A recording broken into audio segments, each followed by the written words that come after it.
we're not planning to borrow money from anyone anytime soon. And some of the money we're taking out, we keep in our own bank accounts to put back into the business if we needed to buy a building or move or et cetera. Terrible way to run the business if you want to borrow someone else's money, especially banks. And if you're going to buy a building, you most likely need to borrow some money. So I think that's a really important place to start, Stu, which is prepare your finances a few years in advance. Who else is the right person, the right time for making this kind of investment? So everyone's heard don't get business partners in your gym. And I generally agree with that to a degree. Or at a commercial real estate holdco, which is what you would create. Even if you were a solo gym going to buy a building, you would create a real estate holdings LLC. Having a cash-based partner in there is beautiful. There is an incredible way, and I'll summarize it in 60 seconds, as to how a gym owner with zero money down could partner with a cash-based partner who wants to get into commercial real estate investment very easily. If somebody wants to get into commercial real estate investment, meaning they want to go buy a Chipotle for $2 million, and that Chipotle annually will make them $250,000.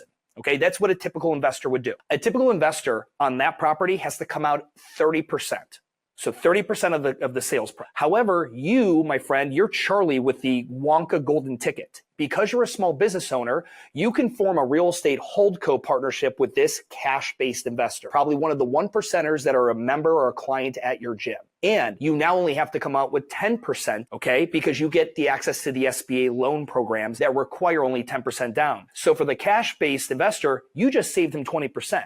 So I generally have written up partnership agreements in this. And when I say write up, I'm not a lawyer. I mean, I've created the term sheets and sent it to the lawyer. You instantly vest at 20% ownership and you didn't put $1 in. You will sign a lease for your own building that you are partners on. And every year in which you successfully pay that rent, your equity increases a certain percentage. So I did a deal where they increased 3% per year over 10 years. Well, they initially had 20, and then 10 years later, they had 30. Now they're 50-50. And then at 10 years, they're able to sell the building or lease it back out or whatever. So there's very creative ways to do it for $0 down. Most cash investors, unless they're truly altruistic, will want you to have some cash in the game. Sure. But at a high level theory, it can be done and it does get done.